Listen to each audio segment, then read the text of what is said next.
Agência Primaz de Comunicação apresenta Entrevista Primaz.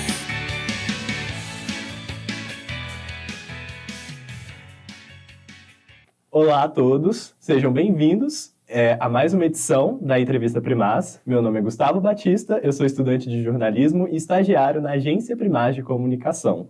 Hoje a gente tem a honra de receber aqui com a gente a jornalista e escritora Thalia Gonçalves. A Thalia, ela é jornalista formada pela UFOP, pós-graduada em jornalismo empresarial e assessoria de imprensa, e a carreira dela vai a tudo, gente. É produção de conteúdo, social media, literatura e até prêmio na Expocom, tá? Ela publicou em 2023 o seu livro Mãos que Contam Histórias, Vida e Obra de Artesãos Cachoeirenses, onde ela vai fazer as 5 perfis jornalísticos de artesãos de Cachoeira do Brumado. E boa noite, né, Thalia? Uma honra receber você aqui, tudo bem? Tudo bem, boa noite. Obrigada pelo convite. Sou muito feliz e lisonjeada pelas suas palavras. Eu que fico muito feliz de estar recebendo você aqui. A gente fica muito feliz de que você tenha aceitado o convite de estar aqui no estúdio. E eu já vou começando com uma pergunta, porque eu gostaria que você contasse um pouquinho pra gente quem é a Thalia nas suas palavras. Então, a Thalia, ela é de Cachoeira do Brumado, distrito daqui de Mariana. É jornalista, escritora. Ela gosta de ouvir histórias e contar histórias, gosta de conversar com as pessoas. Ela é curiosa, tem uma coleção de curiosidades totalmente inúteis. E eu sou uma pessoa que é muito amiga, que gosta de conversar, de bom café. Acho que essas são essa pessoa. As características ótimas, né? E acho muito legal nisso que você falou e que você também já escreveu um pouco sobre isso, né? Que para você contar histórias e conectar-se com as pessoas, com as palavras, te motiva muito na vida pessoal, na vida profissional. De onde que vem essa relação tão afetiva assim com a escrita e com esse processo de ouvir as outras pessoas? Eu tenho, assim, a escrita para mim como uma grande amiga mesmo, assim. Essa relação, ela começou, assim, desde a infância. Acho que desde que eu me entendo por gente, eu já tinha uma relação muito próxima e afetiva com a escrita. Eu comecei a escrever em diários e naquele momento, assim, às vezes o diário e a escrita eram os meus melhores amigos em alguns momentos. E acho que é algo que eu tenho para mim até hoje, assim, a escrita ela tem um papel muito central na minha vida. E então vem muito desse lugar também, né, de encontrar um conforto assim nas palavras. Eu acho que tem um livro que me marcou muito que em diversos aspectos, assim, que é o Diário de Anne Frank. E aí eu vou usar das palavras dela para poder falar um pouco também da minha relação com a escrita, que quando ela falava assim que o papel tem mais paciência que as pessoas. Então, eu acho que é isso também, né? Que às vezes você se sente tão incompreendido no mundo, mas você tem ali no papel e nas palavras um amigo, um conforto. Então, eu acho que é esse o papel mesmo, central, e a importância que a escrita tem na minha vida, assim, nesse lugar. E a escrita vem aí desse lugar afetivo, né? Desse lugar da conexão com você mesma, mas também te levou até a sua relação com o jornalismo, né? Como que foi esse processo? Como que a escrita te levou ali? Ela me faz conectar comigo mesmo e também conectar com o outro, né? E eu acho que o jornalismo, ele faz aí nessa ponte, quando eu vou conversar com outras pessoas para escrever uma matéria, para apurar algo, a escrita está ali me conectando também, a minha história com a história da outra pessoa. E acho que o meu livro, ele demonstra muito isso também. E a escrita me levou ao jornalismo porque eu pensei assim, eu gosto de ler, eu gosto de escrever, não sou boa nas áreas das exatas. E aí eu confesso assim também que eu tinha algumas incertezas em relação ao curso, né? Eu acho que é um processo natural também, a gente forma muito novo e existe uma pressão também social, que você é muito novo, tem que saber o que você quer fazer para a sua vida e tem que, teoricamente, acertar naquela escolha quando você tem 17, 18 anos. Então, tem um peso muito grande ali. Mas eu venho também de uma escola pública lá de Cachoeira do Brumado, que é a Escola Estadual Dona Reparata, que tinha, em um determinado momento, 2 projetos bem ligados à comunicação, que era a TV e a Rádio Escola. E eu fiz parte também desse projeto. Então, acho que isso tudo, né? Acho que não, é tudo isso, desde a minha trajetória na escola até essa relação muito afetiva com a escrita, foi me aproximando do jornalismo, assim, era o momento que eu tive que fazer uma decisão de qual curso que seria, e eu falei assim, vou tentar o jornalismo, vou ver. Mas acho que no final das contas, não foi eu que escolhi o jornalismo, mas o jornalismo que me escolheu, porque eu me encontrei muito no curso, assim. Se em algum momento eu tive incertezas, foi depois, durante o curso, conhecendo o que era o curso de jornalismo, vivendo o curso de jornalismo, eu percebi que aquele era o meu lugar, e hoje eu não consigo me ver fazendo outra coisa senão relacionada à comunicação e à escrita. E acho muito bacana nisso que você falou dessa incerteza, né, das áreas, porque você vive uma geração de jornalistas que são muitas coisas também, né? Muitas telas, muitas frentes. É um livro, você publicou um livro físico, mas aí tem o trabalho com redes sociais, tem muitas coisas, né? Como que foi de se descobrir enquanto jornalista durante a sua formação ali dentro? Foi muito nessa conexão também de pensar nas histórias que eu gostaria de contar. Eu acho que foi um passo muito importante, assim. Mas realmente, eu acho que é um processo que a gente vai vivendo todos os dias, ainda se descobrindo enquanto profissional, porque o jornalismo que as pessoas conheciam lá atrás, assim, né, quando a gente era criança, por exemplo, não é o jornalismo de hoje, né? Muito diferente, são diversas plataformas de comunicação, diversas formas de se comunicar, os desafios também profissionais são outros, então eu acho que foi muito também pensando assim, nas histórias, a forma que eu consegui me encontrar ali foi pensando nas histórias que eu gostaria de contar, assim, e também me abrindo para viver aquelas experiências, assim, né, experimentando um pouquinho de tudo também, que eu tivesse a oportunidade. E você experimentou, né? Experimentei. Porque, nossa, assim, um currículo incrível. Passou por várias coisas. Sim, sim. Então, Acho que a gente não pode se fechar, assim, também. Acho que a gente costuma ter, assim, alguma certa tipo de preferência de algo que você goste mais, ou tem mais habilidade para fazer do que outro, mas eu acho que também não podemos nos fechar totalmente, né, a experimentar novas coisas, novas possibilidades também de comunicar. com certeza. E falando um pouco ainda mais desses seus trabalhos, né, Thalia? Em 2019, você foi vencedora na Expocom, né, na modalidade de jornalismo literário e opinião, com o seu texto, que é O Tropeiro que Tinha Medo de Ser Esquecido, que é um dos perfis que estão no livro, né, o início ali desse processo. Na época, a Agência Primaz chegou em você ali e você tinha falado que isso te estimulou a perceber que o trabalho que você estava fazendo é relevante para a sua comunidade. E agora aqui, com o livro publicado, né, gente, como que você olha para esse processo em retrospecto, assim? O Expocom ali foi um momento muito especial, assim. Era algo que eu não imaginava que seria possível alcançar, então foi muito especial nesse sentido. E importante também, não só para mostrar, igual eu disse, né, a relevância do trabalho que eu estava fazendo, mas também para poder valorizar ainda mais o processo, as histórias. Aí, naquele momento, eu percebi que o meu trabalho ele não era só importante para a Cachoeira do Brumado, as histórias que eu estava contando não era só sobre Cachoeira do Brumado, mas também dialoga com o contexto geral da cultura popular brasileira. Então, acho que foi muito nesse sentido, assim. E realmente, foi um momento que eu percebi que aquilo que eu estava fazendo era realmente importante, que contar essas histórias são relevantes e que as pessoas merecem conhecer Cachoeira do Brumado, o artesanato, os seus artesãos. Então, para mim, foi muito especial nesse sentido, até porque eu estava vindo de um momento que eu tinha parado o processo de escrita desse livro. Esse aqui é o Mário, que é o tropeiro, né, que tinha medo de ser esquecido. Uhum. Então, acho que em tudo nesse sentido foi muito importante também, assim, para valorizar mesmo o trabalho, as histórias dos artesãos, eu acho.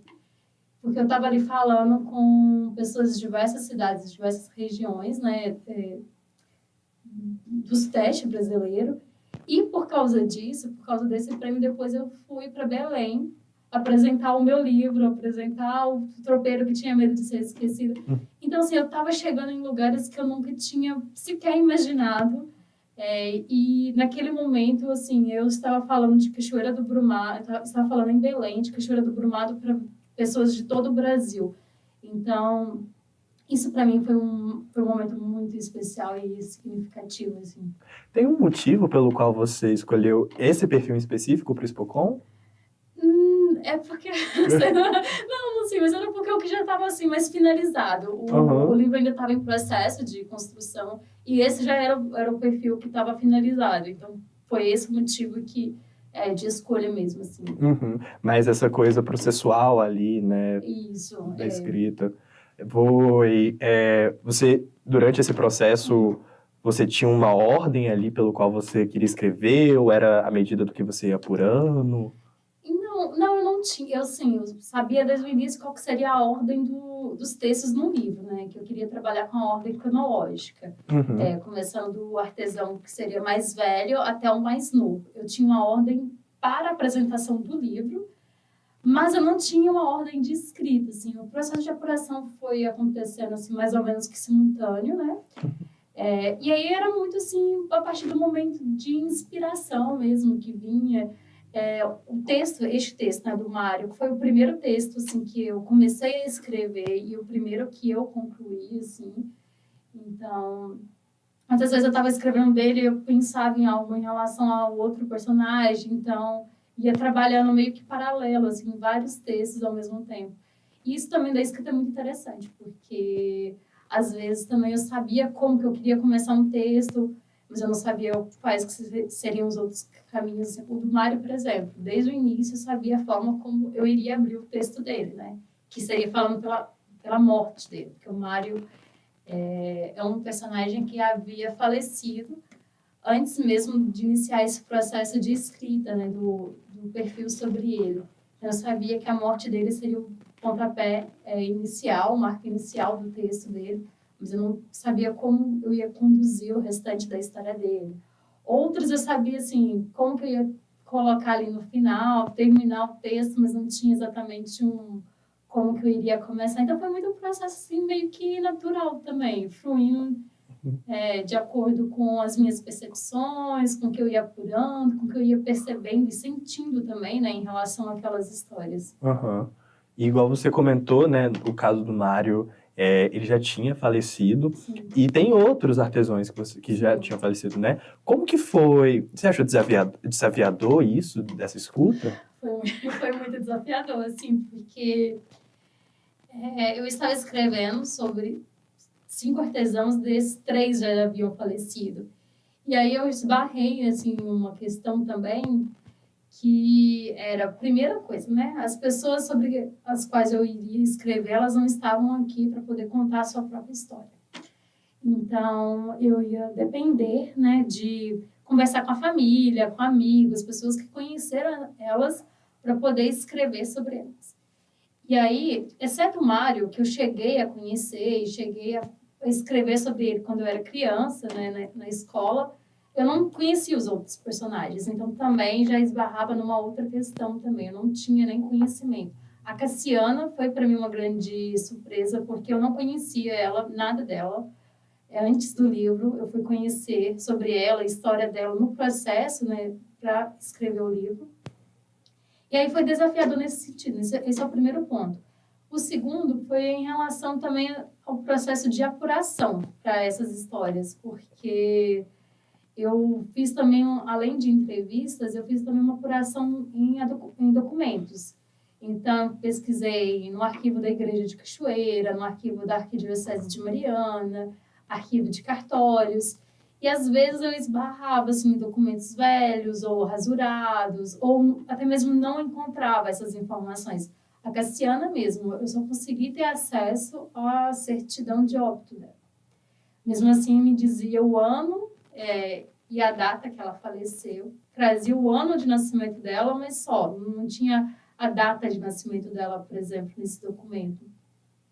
Então, era isso também, né? Era esse o desafio. E aí, por exemplo, a Cassiana, igual a gente está vendo aqui, ela também tinha uma outra questão que não existia, assim, fotografia dela. A neta dela, que foi a minha principal fonte, ela tinha uma fotografia da avó, só que ela emprestou na época para o Mário, há um tempo, né? Ela emprestou para o Mário, e aí o Mário tinha um plano para poder ampliar a foto dela, enfim, fazer uma homenagem, mas depois ele faleceu, essa foto se perdeu. E aí, até mesmo em relação a isso, para ilustrar, né, quem que seria a Cassiana no livro, eu tive que contar. Eu contei com o apoio de uma pessoa, que é o Cristiano Cassimiro, e aí ele fez essa ilustração a partir das características narradas da Cassiana, né, de como que ela seria. Mas é isso também, eles esbarram nessa questão em relação a como representar de forma imagética, né, em fotos e desenhos, ilustrações, essas pessoas que já não estavam aqui também, né, para serem fotografadas, por exemplo. Então, no caso da Cassiana, a gente encontrou essa solução. E aí, no Arthur Pereira e no Mário, eu recorri a arquivos da família, né, para trazer a representação deles, as fotos deles para o livro. Então, foi desafiador, assim, nesses sentidos também, né? E aí, até mesmo na responsabilidade, né, de contar a história de alguém que já faleceu, alguém que já faleceu há muitos anos, igual a Cassiana, ela faleceu em 1959, que não estava aqui para poder contar a sua própria história. E aí esbarra também numa questão que a forma também, às vezes, que eu contei a história deles, é mais da forma como a família gostaria que aquelas pessoas fossem lembradas, fossem retratadas, como eu também gostaria que essas pessoas fossem retratadas, do que elas realmente eram, né? A Cassiana, por exemplo, eu trabalhei muito mais com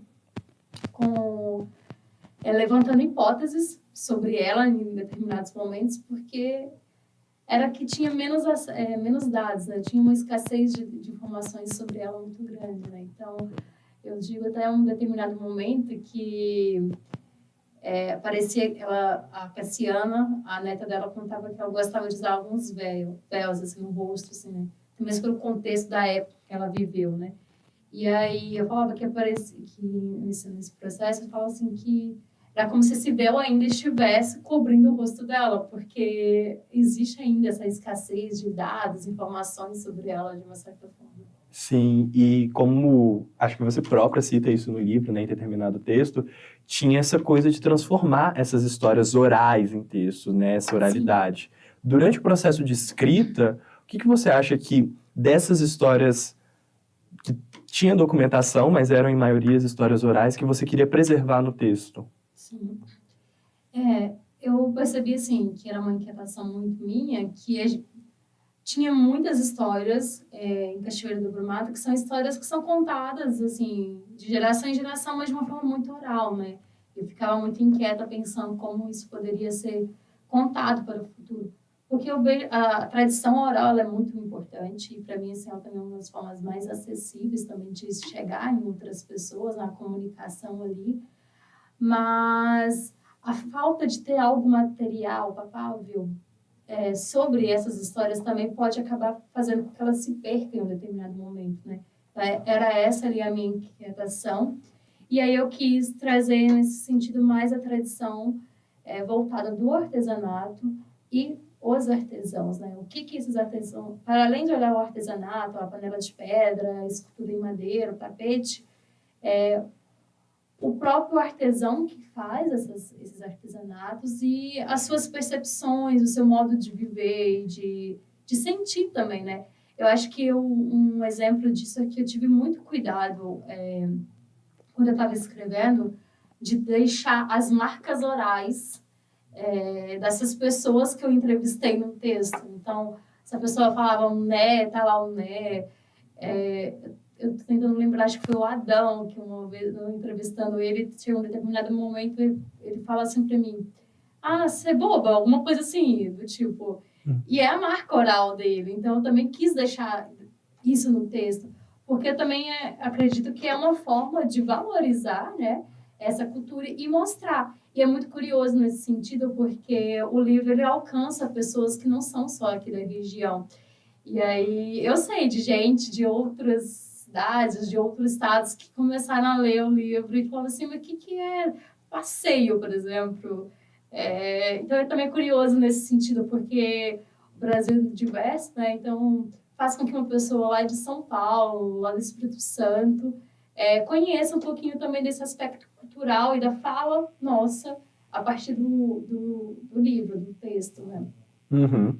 E acho, quando você fala dessa coisa de vários lugares, né?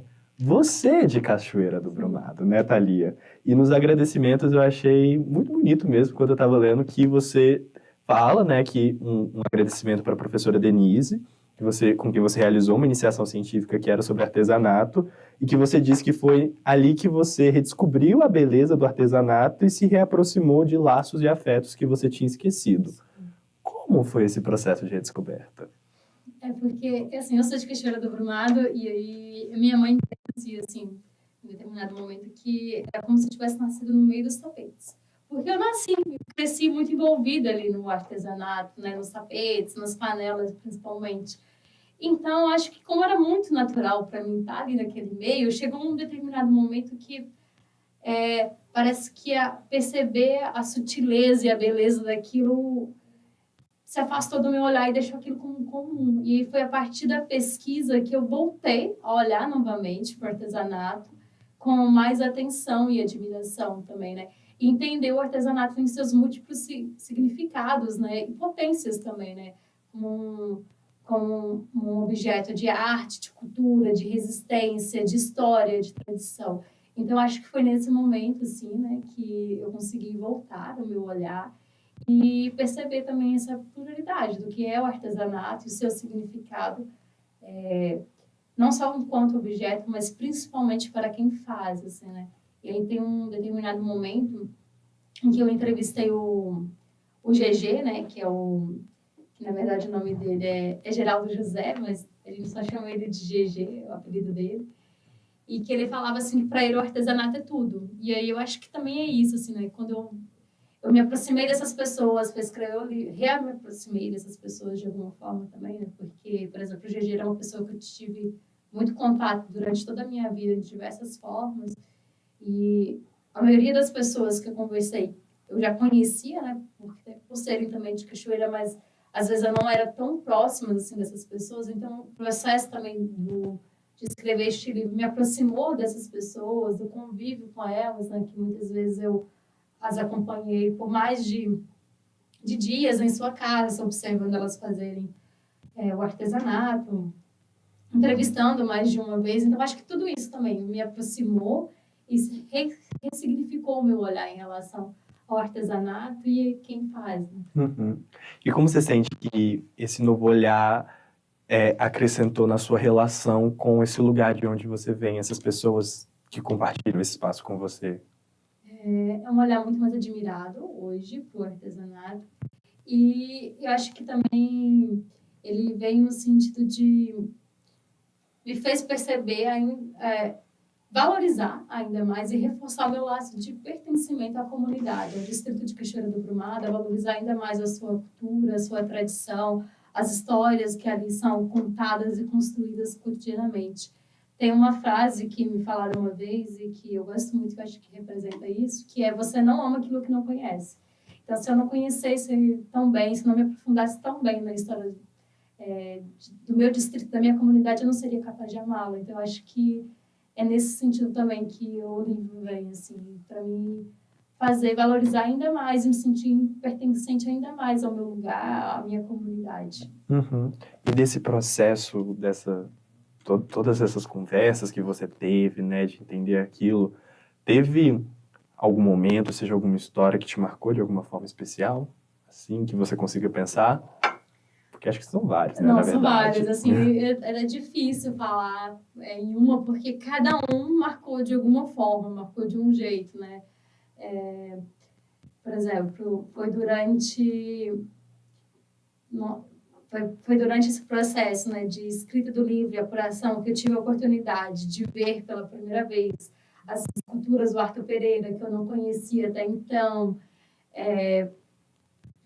Eu pude colaborar, eu pude ajudar, fazer um favor pro Adão, que foi um episódio que foi muito interessante. Eu acompanhei ele durante uma semana, fazendo as esculturas dele. Ele me ensinou a esculpir, eu fiz com a ajuda dele, claro. É uma pequena escultura.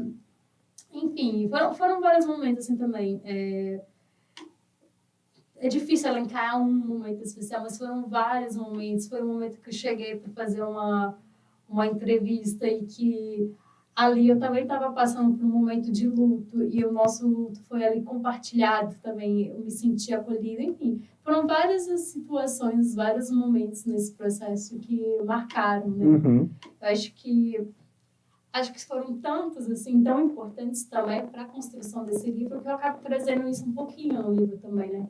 Que para além dos perfis, cada texto de perfil acompanha um outro texto que a gente chama de bastidores, né? Aham.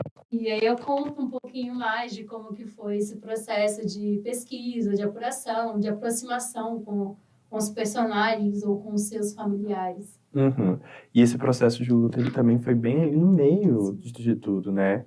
Sim. Como foi lidar com isso em meio a essa produção? É difícil, Uhum. muito difícil, assim.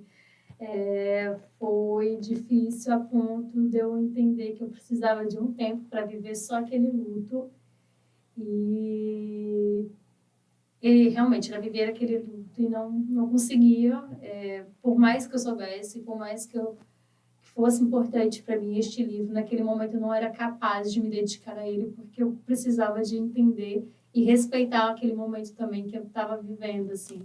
Então foi muito difícil, assim. Não, eu imagino, compreensível, com várias coisas acontecendo, né? Um conjunto de várias coisas num processo assim. Sim. Mas eu acho também assim que foi importante de uma certa forma para poder eu respeitar esse momento também em questão de amadurecimento também, né, da experiência, até mesmo da própria escrita, assim, né. E eu acho que também tudo acontece por algum motivo. Se eu não tivesse esperado para viver esse momento, eu não teria ido participar de uma exposição do Arthur Pereira, eu não teria ido ver essa exposição. Então, tudo tem os seus dois lados, né? Tudo não é nada preto e branco, né? Sempre tem mais de uma possibilidade, uma forma de ver. Mas acho que foi assim também, de uma certa forma, importante, até mesmo para o próprio processo de produção do livro. Uhum. E ele era o seu trabalho de conclusão de curso, né? Você conseguiu publicar ele através do edital de 50 anos da editora UFOP. Sempre foi o seu plano publicar? Como que foi, assim? Sempre, sempre. Eu sabia desde o início que ele não seria só um TCC, porque para mim ele nunca ia ser só um TCC. Eu não ia me sentir completa e satisfeita mesmo, enquanto eu não visse esse livro sendo publicado e chegando assim às pessoas. Porque quando eu estava lá iniciando o processo de escrita do TCC, e aí você coloca lá o que motiva a pesquisa, os seus objetivos, essas coisas assim, eu tinha muito claro isso também, né? Quais que eram as minhas inquietações que me motivavam e também qual que era o meu objetivo. E o meu objetivo era que isso chegasse às pessoas, né? Eu queria ver esse livro estando na escola de Cachoeira do Brumado, as pessoas os alunos na escola podendo ter acesso ao livro e ele ser algum material de apoio para trabalhos que eles fossem fazer. Então, para mim, ele nunca ia ser só um TCC. E aí foi muito assim também, de uma certa forma, igual eu disse, tudo acontece da forma que precisa de ser, né? Porque quando eu terminei de escrever e apresentei, logo em seguida veio esse edital da editora UFOP, dos 50 anos. Então, foi assim, uma coincidência, assim, incrível do universo. E aí eu falei assim, é uma boa oportunidade. O meu livro se encaixa aqui nos requisitos que vem descritos no edital, vou submeter. E aí foi o processo. Mas aí depois veio uma pandemia no meio, enfim. Uhum. E até chegar no momento que realmente o livro foi publicado, primeiro em versão online, né, digital, para no ano passado ganhar a versão impressa. E nesse processo que foi ter iniciado ele numa fase e agora acho que talvez você tenha um outro olhar, né? Sim. Tem algo de diferente que você sente que você teria incluído, alguma coisa? Sim. Eu sou perfeccionista. Uhum. Então, tipo assim, realmente. E aí tem um espaço-tempo muito distante, né? Porque a gente para pensar, eu comecei as primeiras pesquisas em 2017, final de 2017, para ele ser lançado, publicado em 2023, lançado em impresso em 2024. Então, tipo, aí, um intervalo de 6, 7 anos. E eu mudei também nesse processo. Eu acho que a minha escrita também se tornou muito mais madura. Então, teriam coisas que, assim, que eu faria diferente. Mas eu acho que a principal, e que depois veio também num processo de reflexão, seria ter perfilado mais mulheres no meu livro, ter dado espaço, mais espaço para outras mulheres no meu livro, assim. Que aí até uma reflexão que eu fiz posterior e foi inclusa aqui neste livro, que eu falo assim, também que depois que eu percebi, né, que eu falava muito que eu vejo que o artesanato feito por homens é mais valorizado do que o feito pelas mulheres. E aí, mas eu escrevi somente sobre a Cassiana, então eu me senti, de uma certa forma, culpada. Uhum. Então, acho que a primeira coisa que eu teria feito diferente era isso. Eu teria colocado, perfilado mais mulheres no meu livro também. Uhum. E, mas é um processo que, como você falou, tem um tempo, né? Você começa ali na graduação e agora você já é uma escritora, uma jornalista formada. Eu, tipo, já aqui já era uma escrita incrível. Então, igual você fala, amadureceu muito e você continua publicando textos, né? Sim, Aham. sim, eu continuo escrevendo. Acho que eu escrevo mais do que eu publico, Aham. mas sim. E esse processo que você teve, que foi sobre escrever sobre artesãos, pessoas com saberes tradicionais, né? Também é uma forma de preservar a memória, cultura popular. Como que você vê o papel do jornalismo dentro dessa importância? Eu vejo como um grande aliado, assim, né? Porque às vezes as pessoas, principalmente hoje no cenário de muitas informações, muita desinformação e desvalorização do jornalismo e do seu profissional, as pessoas não às vezes esquecem que também o jornalismo ele tem o potencial de ser um formador, um produtor de conhecimento, né? Social, histórico, tem. Então, eu vejo o jornalismo nesse sentido como um aliado. Principalmente esse jornalismo que olha às vezes para as histórias que nem sempre a gente vai reparar ali no cotidiano, que vai conta essas histórias que às vezes as pessoas não conhecem, que são importantes de serem contadas, que se diz sobre um povo, uma cultura, uma identidade. Então, eu vejo o jornalismo nesse sentido como um grande aliado mesmo. E esse processo de olhar para a história do outro, que às vezes não é contada, e se dar ali, né? Essa coisa da escuta tipo, uma entrega grande, né? Como que você se prepara para esse momento? É um momento de entrega de muita responsabilidade também, né? De uma certa forma. Eu me preparo tentando, no primeiro momento, assim, me despir de qualquer tipo de julgamento prévio que eu possa ter sobre aquela pessoa ou sobre aquela situação, enfim. Sobre com quem eu vou conversar. Eu acho que é a primeira coisa. E o principal também é me colocar naquele lugar ali de escutar mais do que falar. Eu acho que é o importante ali, você ouvir, e ouvir atentamente, assim. Então, é escutar e observar o lugar, a pessoa. Claro, eu sempre vou ter umas perguntas que eu quero fazer, aquilo que eu quero saber, mas eu acho que o mais importante do que falar, do que perguntar, do que questionar, é ouvir o que a pessoa tem a dizer. Especialmente porque, às vezes, eventualmente, você vai se esbarrar em assuntos que são muito delicados, né? E que, às vezes, são assuntos que são difíceis para poder a pessoa falar. E também a gente tem que também entender que, eventualmente, tem um conceito que fala que às vezes, um tipo de opressão, quando você está ali num processo de entrevista, porque a pessoa pode se sentir intimidada pela sua presença, pela presença de um gravador e de uma câmera. Então, também entender isso, também as nuances, também para não deixar as pessoas desconfortáveis, né?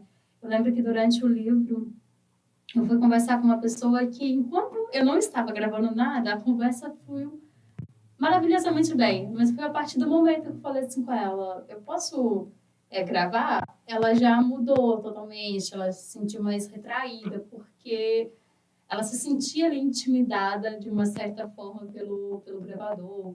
A pessoa sempre ficou com aquela preocupação de falando é certo ou errado, enfim. Então, acho que é também entender tudo isso, assim, quando você está numa conversa, quando você vai conversar com a pessoa, assim, perceber também de forma que você não ultrapasse os limites do outro também, né? Respeitando sempre o outro. Uhum, porque a partir do momento que você... É aquela coisa, né? Você coloca uma câmera e tem aquela certeza de que agora aquilo é um registro, né? Sim. Não é um Sim. momento casual Sim. mais. Sim.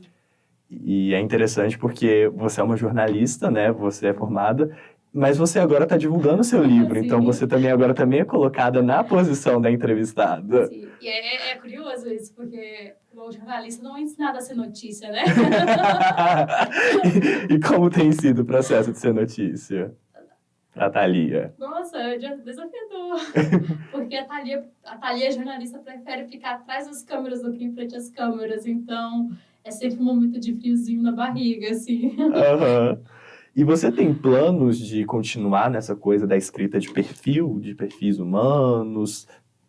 Vai depender de talvez uma conexão com o tema? Como que vai ser? Eu tenho uma ideia que ainda é muito abstrata, mas eu tenho uma ideia de um assunto que me inquieta também e que eu acho que seria interessante também escrevê-lo a partir da ótica dos perfis, né?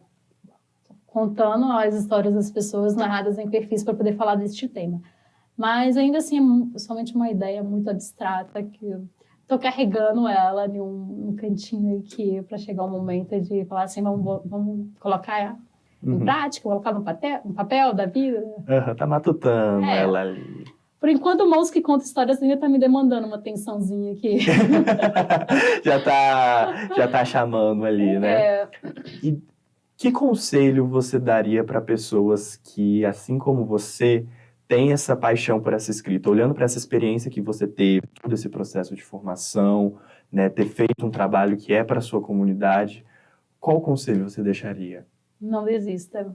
Se esse é o sonho, se você acredita no potencial do seu trabalho, se você entende a importância de contar essas histórias, não desista.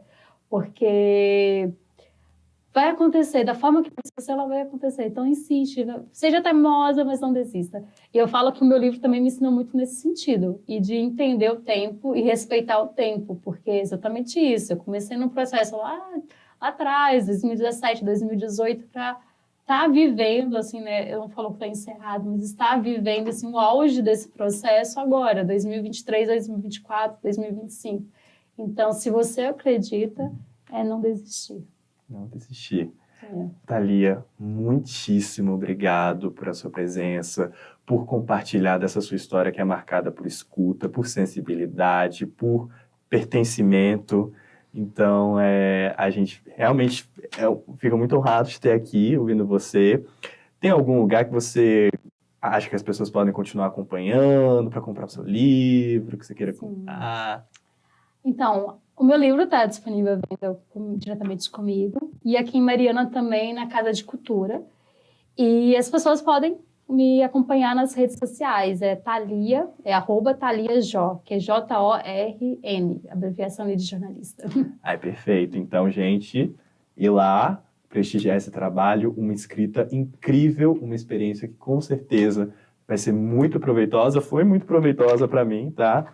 E a gente encerra aqui mais uma entrevista Primaz. Desejamos a todos uma boa noite, né? Mas um ótimo dia, uma ótima tarde para o momento que você estivesse assistindo aqui. E muitíssimo obrigado, Thalia, mais uma vez. Agradeço muito. Eu que agradeço, muito obrigada, fiquei muito feliz pelo convite, pela conversa. Estou sempre à disposição. E a gente encerra aqui mais uma entrevista Primaz, gente.